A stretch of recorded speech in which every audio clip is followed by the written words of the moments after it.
తెలంగాణ సచివాలయంలో తెలంగాణ తల్లి విగ్రహ ప్రతిష్ట ప్రారంభోత్సవ కార్యక్రమానికి ఈరోజు తెలంగాణ ప్రభుత్వం శంకుస్థాపనకు ఒక ప్రారంభోత్సవ కార్యక్రమాన్ని చేపట్టి ఈ కార్యక్రమంలో సహచర మంత్రివర్యులు కోమటిరెడ్డి వెంకటరెడ్డి గారు, మాజీ పిసిసి అధ్యక్షులు, మాజీ రాజ్యసభ సభ్యులు,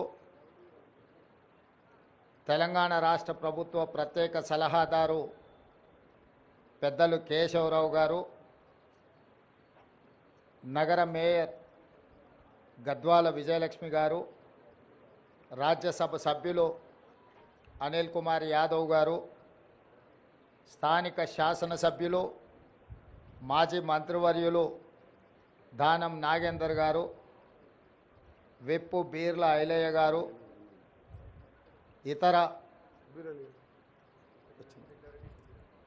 షబీర్ అలీ గారు, సోదరుడు జగ్గారెడ్డి గారు, ఇతర ముఖ్యమైన నాయకులు, అధికారులు, ప్రధానంగా చీఫ్ సెక్రటరీ గారు, వేద పండితులు, పాత్రికేయ మిత్రులు ఈ యొక్క శుభకార్యానికి హాజరయ్యి 10 సంవత్సరాల నుంచి నిర్లక్ష్యానికి గురైన తెలంగాణ తల్లి విగ్రహ ప్రతిష్ట శంకుస్థాపన కార్యక్రమం ఈరోజు ఈ ప్రభుత్వం తీసుకోవడాన్ని వారందరూ కూడా ఇక్కడికి వచ్చి ఈ ప్రభుత్వం చేపట్టిన కార్యక్రమానికి అండగా నిలబడ్డందుకు మనస్ఫూర్తిగా ధన్యవాదాలు.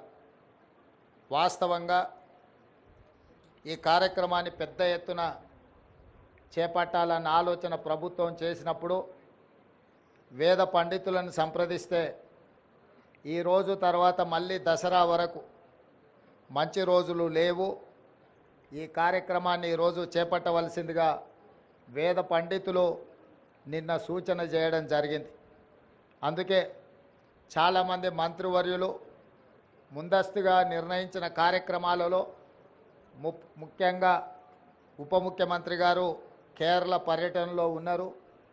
మిగతా మంత్రివర్యులు కూడా ఇతర కార్యక్రమాలలో ముందే వాళ్ళ కార్యక్రమాలు నిర్ధారించడం వల్ల పెద్ద ఎత్తున ఈ కార్యక్రమాన్ని ప్రభుత్వం ఏర్పాటు చేయలేకపోయింది. ఏది ఏమైనా సంకల్పం పట్టుదల ఉంటే ఏది అసాధ్యం కాదు అని తెలంగాణ ఉద్యమకారులు తెలంగాణ ఉద్యమాన్ని, తెలంగాణ రాష్ట్ర సాధనను నిరూపించారు. వెంకటరెడ్డి గారు చెప్పినట్టు 60 సంవత్సరాల యొక్క ఆకాంక్షను శ్రీమతి సోనియా గాంధీ గారు ఇచ్చిన మాట నిలబెట్టుకోవడానికి వారి మాటే శిలాశాసనం. ఒక్క మాట చెప్పిండ్రంటే అది చరిత్రలో సువర్ణ అక్షరాలతో లిఖించదగిన విధానమని 2004 కరీంనగర్లో వారిచ్చిన మాట ప్రకారం 2014 తెలంగాణ రాష్ట్ర ఏర్పాటు కల సాకారమైంది. 2014 నుంచి 2024 వరకు దాదాపుగా 10 సంవత్సరాల అధికారంలో ఉన్న వాళ్ళు ఎన్నెన్నో నిర్మించడం, ప్రపంచానికే ఆదర్శంగా నిలబడ్డం, చాలా విషయాలు గొప్పలు వాళ్ళు ప్రస్తావించడం జరిగింది. నేను పెద్దగా రాజకీయ విమర్శలకు నేను వెళ్ళదలుచుకోలేదు, కానీ 10 సంవత్సరాలు పరిపాలన చేపట్టిన వాళ్ళు తెలంగాణ తల్లిని తెరమరుగున పడవేసిండ్రు. ఎందుకంటే తెలంగాణ తల్లి కంటే కూడా వారే ప్రాధాన్యత, వారే తెలంగాణకు సర్వం, నేనే తెలంగాణ, తెలంగాణనే నేను అనే విధంగా గత పాలకులు వ్యవహరించిండ్రు.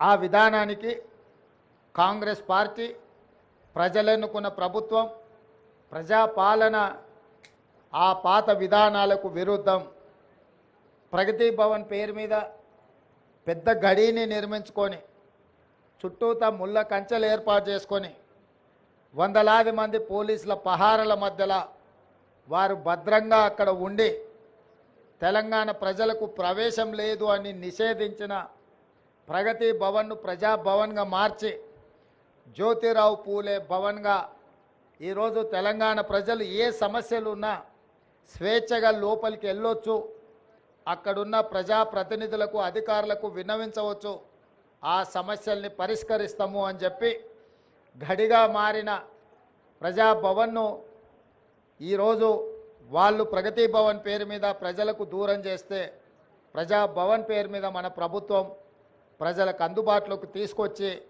దేశానికే ఆదర్శంగా ఈ ప్రభుత్వం నిలబడ్డది. అదేవిధంగా సచివాలయం తెలంగాణ పరిపాలనకు గుండెకాయ. తెలంగాణ ప్రజల యొక్క ఆకాంక్షలు నెరవేరాలన్నా, తెలంగాణ రాష్ట్ర అభివృద్ధి జరగాలన్నా ఈ సచివాలయం నుంచే విధానపరమైన నిర్ణయాలు జరగాలి, ప్రజాప్రభుత్వం పరిపాలన సాగించాలి, మంత్రివర్గ సహచరులు ఇక్కడి నుండే నిర్ణయాలు చేయాలి, ప్రజలు వాళ్ళ యొక్క విజ్ఞప్తులను వాళ్ళ యొక్క సమస్యలను తెలియజేయడానికి ముఖ్యంగా మంత్రులు ప్రజలకు అందుబాటులో ఉండాలి. ఇది సచివాలయ విధి విధానాలు. కానీ 10 సంవత్సరాలు మంత్రులు కానీ ముఖ్యమంత్రి కానీ ఆనాటి ప్రజాప్రతినిధులు ఎవరు కూడా ప్రజలకు అందుబాటులో లేకపోవడం, ప్రజలకు సచివాలయంలోకి ప్రవేశమే నిషేధం జరిగింది. అదేవిధంగా తెలంగాణ తల్లి విగ్రహం 10 సంవత్సరాలు వాళ్ళు ఏర్పాటు చేయలేదు. దాదాపుగా 22.5 లక్షల కోట్ల రూపాయల ఈ 10 సంవత్సరాల ప్రభుత్వం ఆనాటి ప్రభుత్వం ఖర్చు పెడితే తెలంగాణ తల్లి విగ్రహానికి అయ్యే 1 కోటి రూపాయలు అవుతుండొచ్చు మహా అంటే. అయినా వాళ్ళకు మనసు రాలేదు, తెలంగాణ తల్లి విగ్రహం పెట్టలేదు. ఈరోజు దేశం కోసం ప్రాణాలు అర్పించిన శ్రీ రాజీవ్ గాంధీ గారి విగ్రహం ఇక్కడ ఒక పక్కన, డాక్టర్ బాబాసాహెబ్ అంబేద్కర్ గారి విగ్రహం ఆ పక్కన, శ్రీమతి ఇందిరాగాంధీ గారి విగ్రహం ఆ పక్కనే, పివి నరసింహారావు గారి విగ్రహం ఇంకొక పక్కన, అంజయ్య గారి విగ్రహం ఆ పక్కన, కాకా వెంకటస్వామి గారి విగ్రహం, వీళ్ళందరి విగ్రహాలు నెక్లెస్ రోడ్లో జైపాల్ రెడ్డి గారి సమాధులు, ఇవన్నీ కూడా ఈ దేశము ఈ రాష్ట్రము యొక్క ఏర్పాటులో కీలక పాత్రలు పోషించిన వాళ్ళ యొక్క గుర్తింపు ఆనవాళ్ళు ఇక్కడ ఉన్నాయి. మరి ప్రధానంగా ఇందరి ఉన్న దేశం కోసం ప్రాణాలు అర్పించిన రాజీవ్ గాంధీ గారు లేకపోవడం ఒక లోటుగా భావించినము. ఆ పక్కన అమరవీరుల స్తూపం తెలంగాణ కోసం అమరులైతే సచివాలయానికి అమరవీరుల స్తూపానికి మధ్యలో దేశం కోసం అమరుడైన రాజీవ్ గాంధీ గారి విగ్రహం ఉండాలి. ఎందుకంటే మాజీ ప్రధానమంత్రి ఇందిరాగాంధీ గారి విగ్రహం, పివి నరసింహారావు గారి విగ్రహం, వారితో పాటు రాజీవ్ గాంధీ గారి విగ్రహం ఉండాలని మేధావుల సూచన మేరకు ముందలో ఉన్న పార్కు కొంతమంది వ్యక్తులు వాళ్ళ కోసం ఆ స్థలాన్ని పక్కన పెట్టి వాళ్ళకు కావాల్సినప్పుడు విగ్రహం పెట్టుకోవాలని ఆలోచన చేస్తే దేశం కోసం ప్రాణాలు ఇచ్చిన రాజీవ్ గాంధీ గారి విగ్రహాన్ని మేము అక్కడ పెట్టడం జరిగింది. రాజీవ్ గాంధీ గారి విగ్రహాన్ని ఏర్పాటు చేయడానికి కూడా వివాదం చేసి దానికి తెలంగాణ తల్లి విగ్రహానికి ముడిపెట్టిండ్రు. నేను తెలంగాణ ఉద్యమకారులకు, అమరవీరుల కుటుంబాలకు, తెలంగాణ మేధావులకు విజ్ఞప్తి చేయదలుచుకున్నా. 10 సంవత్సరాలు మీరు ముఖ్యమంత్రిగా ప్రభుత్వంలో ఉన్నప్పుడు ఎక్కడే కానీ తెలంగాణ తల్లి విగ్రహాన్ని ఏర్పాటు చేయలేదు. అందుకే ఈరోజు కాదు, జూన్ 2 నాడే నేను చెప్పిన సచివాలయం లోపల తెలంగాణ ప్రజలకు పరిపాలన గుండెకాయ అయిన సచివాలయంలో తెలంగాణ తల్లి విగ్రహ ప్రతిష్టను ఏర్పాటు చేస్తామని జూన్ 2 నాడు నేను అధికారికంగా ప్రకటించిన. ఈ విగ్రహం యొక్క నమూనాను JNTU fine arts college principal మన తెలంగాణ బిడ్డ వారికి ఈ నమూనాను తెలంగాణ ప్రజలు ఏం కోరుకుంటున్నారు, తెలంగాణ తల్లి అంటే దర్పం ఉండాలి, పోరాట పటిమ ఉండాలి, భవిష్యత్ తరాలకు స్ఫూర్తిగా ఉండాలి. నిజంగా మన కన్న తల్లిని చూస్తే మనకెంత సంతోషాన్ని, ఎంత ఆత్మవిశ్వాసాన్ని పెంపొందిస్తుందో ఆ తెలంగాణ తల్లి కూడా ఆ విధంగా తెలంగాణ ప్రజలకు దగ్గరగా ఉండాలి. కొద్దిమంది దొరలకు గడీలలో ఉండే వాళ్ళ యొక్క ఆనవాళ్లతో తెలంగాణ తల్లి ఉండకూడదని ఒక నిర్దిష్టమైన అభిప్రాయంతో JNTU fine arts college principal గారికి మేము విజ్ఞప్తి చేయడం జరిగింది. అందుకే ఈరోజు అక్కడో ఇక్కడో ఎక్కడో కాకుండా తెలంగాణ ప్రజల గుండెకాయ అనే సచివాలయంలో తెలంగాణ తల్లి యొక్క విగ్రహాన్ని పెట్టాలి అని ఈ ప్రజాప్రభుత్వం నిర్ణయం తీసుకొని ఈరోజు శంకుస్థాపన కార్యక్రమాన్ని మనం ప్రారంభించుకున్నాము. డిసెంబర్ 9 మనం విగ్రహాన్ని ఆవిష్కరించుకోబోతున్నాం. డిసెంబర్ 9కున్న ప్రత్యేకత మీకు తెలుసు. కేంద్ర ప్రభుత్వం యూపీఏ చైర్పర్సన్ శ్రీమతి సోనియా గాంధీ గారి నాయకత్వంలో ప్రధానమంత్రి మన్మోహన్ సింగ్ గారు, అదేవిధంగా కేంద్ర హోంశాఖ మంత్రి చిదంబరం గారు తెలంగాణ రాష్ట్ర ఏర్పాటు ప్రక్రియ ప్రారంభమైంది అని డిసెంబర్ 9, 2009 నాడు వారు ప్రకటించడం జరిగింది. అదే తెలంగాణ రాష్ట్ర ఏర్పాటుకు పునాది రాయి, అదే ప్రారంభోత్సవం తెలంగాణ రాష్ట్ర ఏర్పాటుకు ప్రక్రియ మొదలైంది. అదేవిధంగా మన నాయకురాలు తెలంగాణ రాష్ట్రం ఇచ్చిన శ్రీమతి సోనియా గాంధీ గారి జన్మదినం కూడా డిసెంబర్ 9. కాబట్టి తెలంగాణ ప్రజలకు డిసెంబర్ 9 ఒక పండగ రోజు. ఆ రోజు తెలంగాణ తల్లి విగ్రహాన్ని ప్రారంభించుకోవడం సముచితంగా ఉంటుంది అని సహచరులందరూ సూచన మేరకు ఈరోజు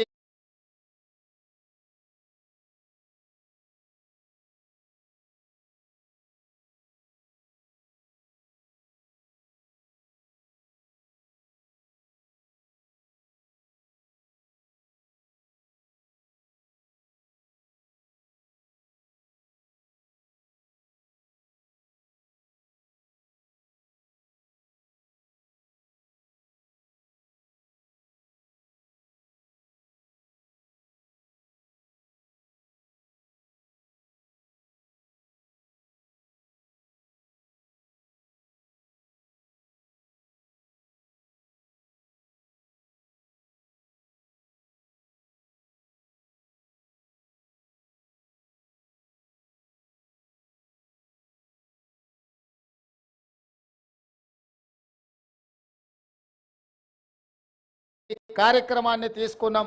డిసెంబర్ 9 నాడు పెద్ద ఎత్తున వేలాది మందిని నక్లెస్ రోడ్డు మొత్తం ఆనాడు తెలంగాణ సాధనలో ఏ విధంగా అయితే మిలియన్ మార్చ్ చేసి తెలంగాణ ఆకాంక్షను వెలిపుచ్చిండ్రో ఆ స్థాయిలో తెలంగాణ ప్రజలందరూ కూడా తెలంగాణ తల్లి యొక్క విగ్రహ ప్రారంభోత్సవ కార్యక్రమానికి డిసెంబర్ 9 నాడు తరలి వచ్చి పెద్ద ఎత్తున కార్యక్రమాన్ని మనం చేసుకోవాలని ప్రభుత్వం నిర్ణయించింది.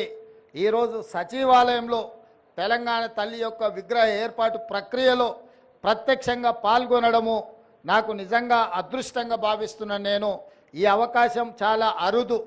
ఎప్పుడో ఒకసారి ఎవరికో ఒకరికి ఇట్లాంటి అవకాశం వస్తుంది. ఈ అవకాశం నాకు రావడం, నా మంత్రివర్గ సహచరులు పెద్దలందరూ ఈ కార్యక్రమంలో నన్ను ముఖ్య అతిథిగా పిలవడం, ఈ కార్యక్రమాన్ని వేద పండితుల సమక్షంలో ఈ కార్యక్రమాన్ని చేసుకోవడం చాలా సంతోషం.